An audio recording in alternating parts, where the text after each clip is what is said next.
All right, thank you very much for joining us today. I have the CEO of Waymap, Tom Pei, with me. So the idea for the app originally was to help the visually impaired navigate places like the subway or the underground. How are you positioning the company now?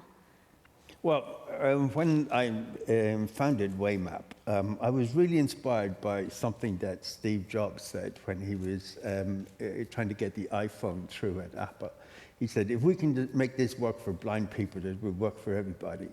And pretty much that's what we're doing with Waymap. We've designed something that started with solving a real problem for blind people like myself, but actually is something that's really needed in many verticals. So it's a very commercial product, and it is one that's going to be extremely profitable. So how does the technology work? Because you say it doesn't rely on GPS, which is how most mapping apps, you'd expect them to work. So what technology does it rely on? Well, basically, because we use the principles of inclusive design. So we started out trying to design for the most difficult user. We took advanced technology that was available, that was being used in the military space and in asset location space, and we turned that into something that really converted your mobile phone into a very accurate navigation device. And really what it does is it takes the sensors on the phone. They're not very reliable, they're not very accurate, but they give you a reading of the direction you're going in, if you're going up or you're going down, and so on. And by also measuring the step length, by knowing your step length, we created an algorithm that when we put it against maps, can predict your next step to within 1 meter. So in other words, we can keep you to within 1 meter accuracy and 10-degree heading accuracy all of the time. And because all of the maps are on your phone, and because the software is on your phone, if your mobile phone company loses you, or you don't have access to Wi-Fi, then you don't need it. It works. Now, if it's there, of course we use it, and it helps us out. But we also put in many other things into the phone that allows it to help people.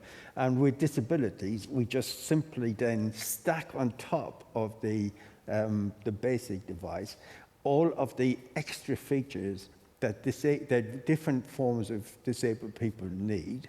But actually, most of those are really cool for the ordinary person, such as, like I use a mobile phone. Everybody uses a mobile phone because it's accessible for disabled people. There's some really cool features in it. Like what are some of these features? Well, in terms of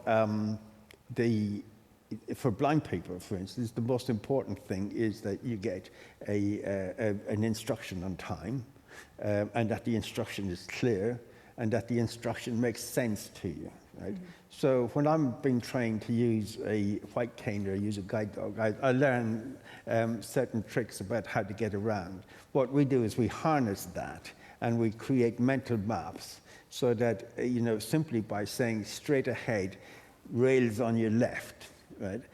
It creates a mental map of where I am and what I need to do, and it allows me. If I'm, for instance, so the Washington Metropolitan Police, for instance, have asked us if we can develop a product to help them to find older adults who get lost. And the answer is yes, we can, but in fact we can put into the system something that would prevent people from getting lost in the first instance, such as being able to off-ramp, being able to identify markers around you, having very simple aids within the phone that allows you to solve simple problems. Mm-hmm. But if you take it then for, say, for me, one of the awful things was that I used to always have to ask my wife to take me to the supermarket to buy stuff. So what we've done is we've developed a system, because we know where you are to within 1 meter, and we know the way you're looking to within 10 degrees.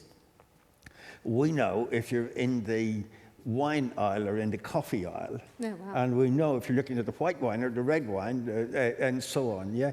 And for me, that solves a great problem. But actually, for retailers, we are finding that they're really excited about this because it gives them greater opportunity to do proximity marketing. So the app is free for users. So these retailers and municipalities, et cetera, these are your paying customers. Yes, absolutely. So it is the service provider, or as we call it, the venue owner, that pays for it. It is relatively inexpensive in terms of marketing budgets, and at this present moment in time, we are rolling it out across the entire greater Washington metropolitan area. So that's the tri-state area in DC.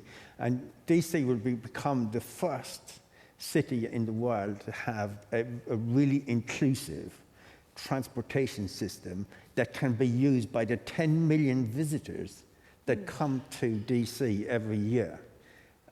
So, for instance, the mayor's office, you can imagine the bureaucracy in DC and the security and so on. But the mayor's office and all of the tourism people are really, really excited about this. But even more importantly, we can now take this into the area of social care. We can get people who have dementia, people who have learning difficulties, and so on. So we take something that will work for everybody, that increases the experience, and we have in there features that allow people like me to be able to enjoy the city the same as everyone else. Well, great. Well, that's all of our time, unfortunately. Thank you so much for joining us. Thank you.